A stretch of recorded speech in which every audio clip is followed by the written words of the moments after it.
الله أكبر الله أكبر الله أكبر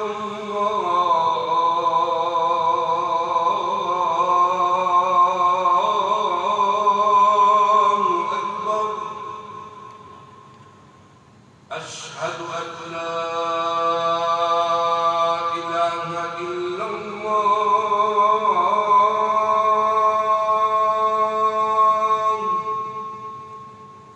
أشهد أن لا إله إلا الله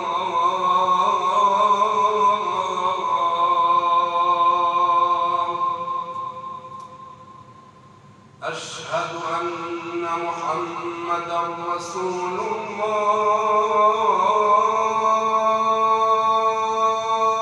الله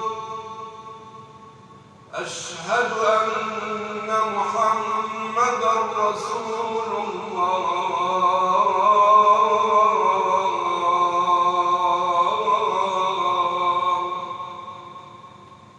حي على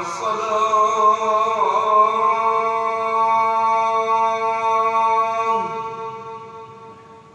حي على الصلاة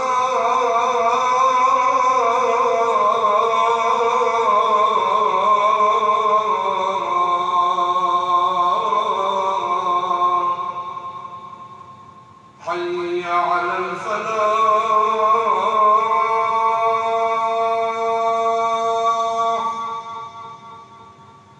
حي على الفلاح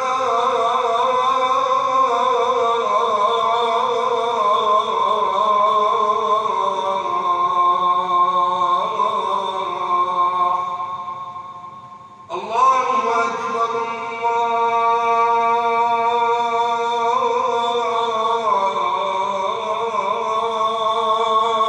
الله أكبر لا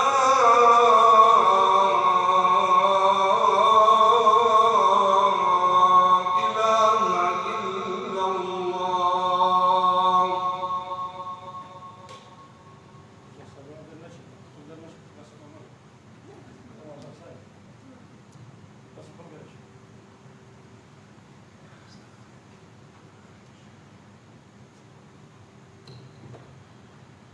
إن الحمد لله نحمده ونستعينه ونستغفره ونعوذ بالله من شرور أنفسنا ومن سيئات أعمالنا من يهد الله فلا مضل له ومن يضلل فلا هادي له أشهد أن لا إله إلا الله وحده لا شريك له وأشهد أن محمدا عبده ورسوله يا أيها الذين آمنوا اتقوا الله وقولوا قولا سديدا يصلح لكم أعمالكم ويغفر لكم ذنوبكم ومن يطع الله ورسوله فقد فاز فوزا عظيما أما بعد السلام عليكم ورحمة الله وبركاته أمر شاتنا خدمة جنابتان للرقي فيسبوك وتاريخيني خير بكاتماي خير وهمولا يكمان همومان شات كابيك وجستي همومان صادكا شفاين خوشكان من بدا جيان من برو باشي وشاكي برد وأي برو بخاطرنا وجوانا بخاطر اسمي عظمي خوي وخاطر قوري خوي نخوشي كورونا لسر همولايتمان لابدا اللهم آمين عزيزان نخوشي استاد وتاري أمرومان چون چارەسەری نەخۆشیەکانمان بکەین ئێمە زۆرینەمان لەوەی نەخۆش بین ئەوانەمان کە نەخۆش نییە لەوەی نەخۆشی دەرونیمان هەبێت مێشکمان ساف نەبێت سێریکردی گێشە و درستمان هەبێت کەواتە ئەتوانین هەمووی لەژێر ئەم ناونیشانەدا کۆ بکەینەوە چەند خاڵێک لە خزمەتی ئێوەدا بەیەکۆ چارەسەری بکەین باسی چارەسەری تەندروستی ئەوە هەموومان دەزانین ئێمە لە ڕوانگەی دینەوە باس دەکەین ئەگەر تەماشاکەی خوایگیا هەموومان تێدەکەوە دەفەرمێ پەروەردگار وننزل من القرآن ما هو شفاء ورحمة للمؤمنين باشترين وشارتين شفاء دستي فيه وبقرين بردوام لبلابين قرآن عزيزة وشجوانا كان إخوي متعالى قرآن پروردگار كان ضبه بغمرين أزداد صلى الله عليه وسلم ذلك عائشة فرمي آفلتها تلا نخوش بوضوء وعلاج كم بغمرين أزداد صلى الله عليه وسلم عاجلوها بكتاب الله أفرمي بغمر إخوة صلى الله عليه وسلم فرموي علاجي بكايدايك إيمان دارا بكتاب إخوة وكلام إخوة وشجوانا كان پروردگار أم جاءك تماشاش كي پێغەمبەری خوا صلی الله عليه وسلم ئاماژەی پێ کردووە لەو وشە جوانانەی کە دەستی پێوە بکرێن. یەکەمیان قورئان، دووەمیانە فەرمێ أعوذ بالله أعوذ بعزة الله وقدرته، أعوذ بالله بعزة الله وقدرته في الرواية. هاتوا أنجو عشرين يبخلوني هو دباري أعوذ بالله من الشيطان الرجيم. لم كاتو ساتدا والشيء أعوذ بالله من الشيطان الرجيم زور جاركين. چونك بيغمبري خواه صلى الله عليه وسلم أميوتوا أعوذ بعزة الله وقدرته. أنجو عشرين لم كاتو ساتدا لكاتو تنانا ومصيبة دا بيغمبري خواه صلى الله عليه وسلم أوشتواناني فرموا ودعايا وكتبيك. وقت ما شاوش بين پێغەمبەری خوا صلی الله عليه وسلم بە وشەیەکی ترش پێمان دەڵێ خۆتان بپارێزن. ئەوش بسم الله، بەناوی خوا. هەموو کات و ساتەکانت بە ناوی خوا دەست پێ، چونکە ناوی خوای پەروەردگار زۆر گەورەیە. ناوی خوا تێنا هەموو نەخۆشیەک دەڕوا، هەموو ناخۆشیەک دەڕوا، هەموو شەیاطینی خراپەکار لێ دوور دەکرێتەوە، هەرچی موسیبەت و هۆیە لێ دوور دەکرێتەوە. پێغەمبەری خوا صلی الله عليه وسلم عثمان بن أبي عاص فرمێ چووە لای پێغەمبەری خوا صلی الله عليه وسلم وتەی پێغەمبەری خوا ئێرە بژانەکە، شوێنێکم ژانە. پێغەمبەری خوا صلی الله عليه وسلم دەستی مبارەکی خستە ئەو شوێنە، ئەم عاشیرینەی خوێن، فەرمووی بسم الله 3 مرات، سێ جا بەناوی خوا، وقل 7 مرات أعوذ بالله وقدرته من شر ما أجد وأحاذر. ئەم عاشیرینەی خوێن ئینسان بتوانێت لەبەری کە 7 جار دەستی خستۆتە ئەو شوێنە، تۆش ئەتوانی هەرچی کاتێ شوێنێکە ژان بکە. پێغەمبەری خوا صلی الله عليه وسلم فێرمانی کردە خۆت بخوێنی یان کەسێک ئەزانی چاکە بۆت بخوێنی دەست خاتە ئەو شوێنە و ئەم عاشیرینە چۆن بخوێنی. ئەم حەدیسەمان موسلیمە، حەدیسەکانی ترمانیش هەمووی صحیح. خاڵێکی ترمان دەستی پێوە بگرین سوورەتی فاتحایە، ئوم الکتاب. ئەو حەدیسەیە ئەو سوورەتەیە کە پێغەمبەری خوا صلی الله عليه وسلم فەرمێ لە تەورات و ئینجیلە شیوادا نەبەسن. ئەو سوورەتەیە کە ئیمام شافعی فەرمێ هەر ئەبەدا بزیای لە قورئانە کافی بوو. پێغەمبەری خوا صلی الله عليه وسلم گەورەترین سوورەتە لەناو قورئاندا، وەک شوێن وەک ئایەت نا، بەڵام لە پلەپایەی سوورەتەکانی پێغەمبەری خوا صلی الله عليه وسلم کابرایەک تووشی نەخۆشی هات، بڕێ سەحابە چوونە لای دوایەوە چوون کە چی بکەن بۆ ئەوەی ڕوقیە شەرعی بۆ بکەن. پێغەمبەری خوا صلی الله عليه وسلم لا رقیت إلا بفاتحة الكتاب. يعني هیچ ڕوقیەیەک ئەوەنە گەورەتر نییە بە سوورەتی فاتحە. ڕوقیەکان هەمووی پیرۆزە حادثان، بەڵام لە ناویدا پێغەمبەری خوا فەرمێ سوورەتی فاتحە. پێغەمبەری خوا صلی الله عليه وسلم دێمان دەڵێ وەک ئەبا سعید أنه قرأ سورة الفاتحة 7 مرات. پێغەمبەری خواشەیە هەر شوێنێکە ژان دەکا، ئێشێک تێ، ئازارێک تێ، دەستکە سەری 7 جار سوورەتی فاتحە بخوێنە و فێ بکە دەستا و جوان بیساوە ئەو شوێن گیانەدا بەئیزنی ئەڵڵاه، بەئیزنی پەروەردگار ئەو ئازارە و ئەو ئەشەندە نامێنێ، وەک چۆن ئەم سەحابەش کردوێت.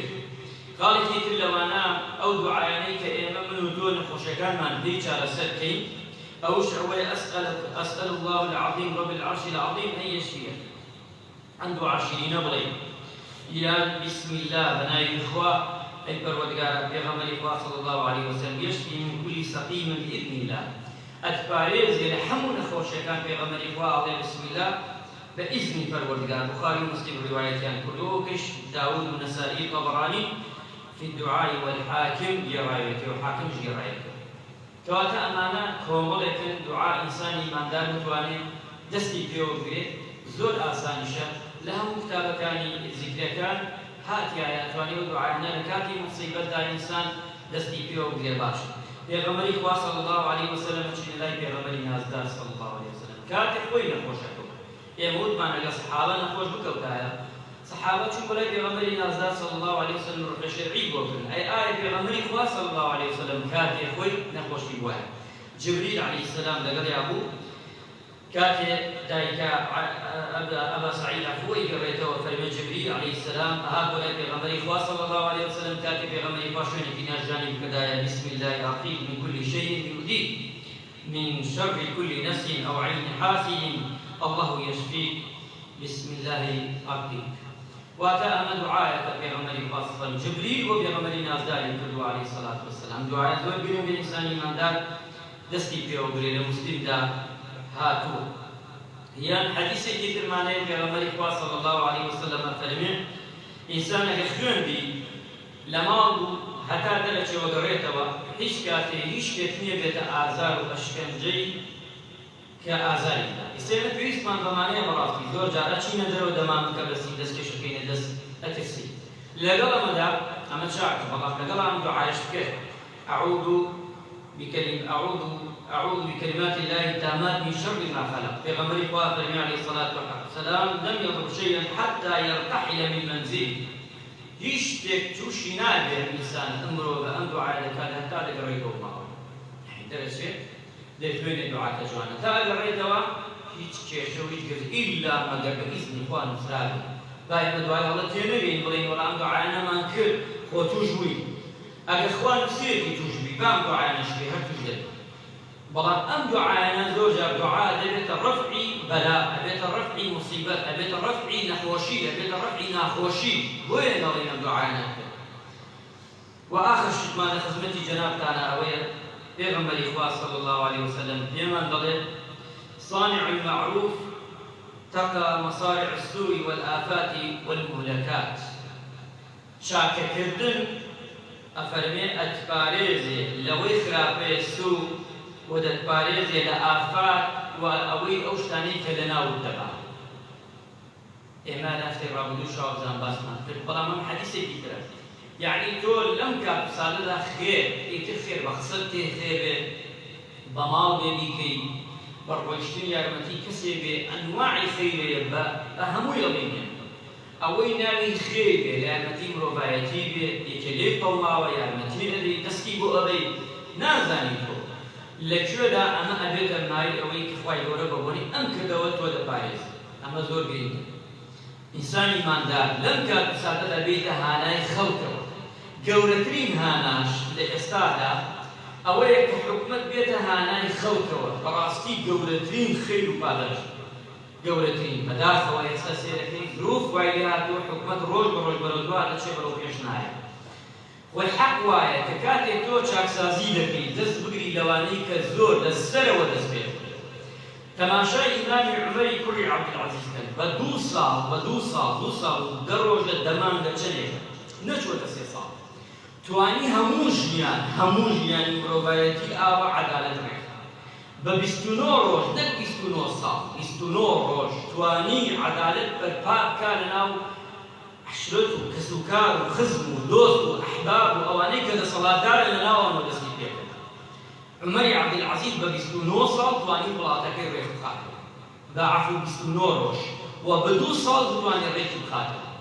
چونکە ئەو پیاوە بەڕێزە بڕۆ تاریخی بخوێنەوە بزان ژیان وای لێ هات لە وڵاتی ئەودا پارە مابوو ئەیانداوە پارە کەس نەما ئەیان بێت کاکە خەزینەی موسڵمانان پڕی پارەیە کێ پارەیگەر کەس نەیگەرێت.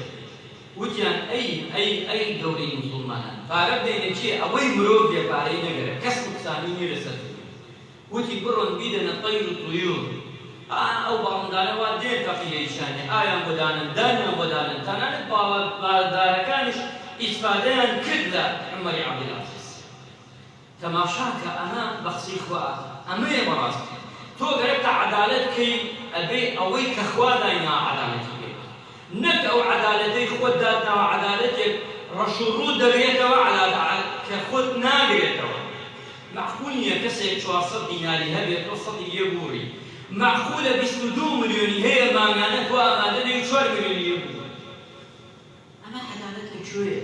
فڕاشەکەی بەردەمی سێرەکەی ئەوەی کارگوزارە 400,000 دیناری هەیە مدیرەکەی 3 ملیۆن دیناری. ئەمە بەچی قانون؟ قەینا وەرگیان دەوام ناکەن یەکسانی. دەبا ئەو ملیۆنێکی بێ بە ئەم 500 بێ. دەبا ئەو ملیۆنیمێکی بێ بە ئەم 500 بێ. دەبا ئەو 2 ملیۆنی بێ بە ئەم 500 بێ. با 3 بەیەک بێ 4 بەیەک بێ. بەس خوا قەبوڵ ناکە 6 بەیەک بێ 8 بەیەک بێ 20 بەیەک بێ.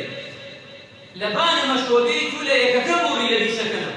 خوای گەورە ڕەحمەڵڵاه وەلایەتمان بکا بەڕاستی ئەمە کارەسات خوای گەورە ڕەحمەڵڵاه وەلایەتمان بکا و مان کاتە بتوانین بە یەکەوە ژیان خۆشتر و چاکر بکەین بۆی خەڵک زیاتر لەمە بێزار نەبێت خۆی نەبوژێ. بێزاری دەرنەبڕێ کێشە دروست نەبێ خوای گەورە ڕەحم بە مولایەکمان بکە عاقبەت خێرمان بکە و لەشمان ساف بکە وخوای گەورەمان کاتە کەسێک لێمان ڕازی بێ ژیانمان بۆ ئاسایی بکاتەوە ڕەحم بە مولایەکمان بکە ژیانمان ئاسوودەتر بکێ هەموو لایەکمان بپارێزێ لەم نەخۆشییانە الحەمدولله رب العالمین. الحمد لله ثم الحمد لله وما توفيقي ولا اعتصامي الا بالله عليه توكلت واليه انيب. اما بعد مسلمانانێکی زۆر داوای دوعای خێرن کردووە ئێمە ئەڵێ خوای گەن بۆ گەورەی خۆت ناوی خۆت گەورەی خۆت شفای عاجل بدەیت بۆ کەسانی کە تووشی ئەم نەخۆشیە بوون نەخۆشی گوڕانە وەخوای گەورەش ئەوەی توش نەبووە خوایە جەستەی بپارێزی لەم نەخۆشیە یا ڕەبی خوایە لەسەر هەموو لایەکمانش لای بدەیت و ئەوش ئەوەیە خاڵێکی ترش گرنگە یەکێک ئەگەر توش بوو ئێمە باوا نەکەین ئیتر 24 ساعت ئەم کەسە گەیمانە هەرکێ باسی بکەین لە فەیسبوک وڵاوی بکەین فڵان توش وەک عیبە دای بنێن کابرا ئەگەر تووشی ئەم نەخۆشیە بووە هیچ عیبەی تیان نییە بەڕاستی ئەمە بەڵا نەخۆشیەکە هاتوو هەرکێ گردی ئەمە نەخۆشیە نەخۆشیەکانی تر ئەوە نییە کە ئێمە تر هەموو بەپەلە فڵان گردی بەپەلە فڵان کوژیا بە فڵان فڵان مرد بەپەلە فڵان ئەوە نەگردی یعنی ئەمە بەڕاستی گشتی وا دەکات کۆمەڵێکی تر تووشی نەخۆشی دەروون و دەبێت خەڵکێک هەیە بسێت و دەکەس مرد ئەو زیڕاکات بۆ ئێمانە جوان نییە بەخوا هیچ کاتێک خزمەت بە هیچ تایەکمان ناکات إن الله وملائكته يصلون على النبي يا أيها الذين آمنوا صلوا عليه وسلموا تسليما اللهم صل على محمد وعلى آل محمد كما صليت على إبراهيم وعلى آل إبراهيم في العالمين إنك حميد مجيد اللهم اغفر للمسلمين والمسلمات اللهم اغفر للمؤمنين والمؤمنات من أهل السنة والجماعة والجماعات مسلمان إذا كان شوارك أثنين جماعة وكذب فإذا لم يشكر وصلى الله على محمد وعلى آله وصحبه أجمعين.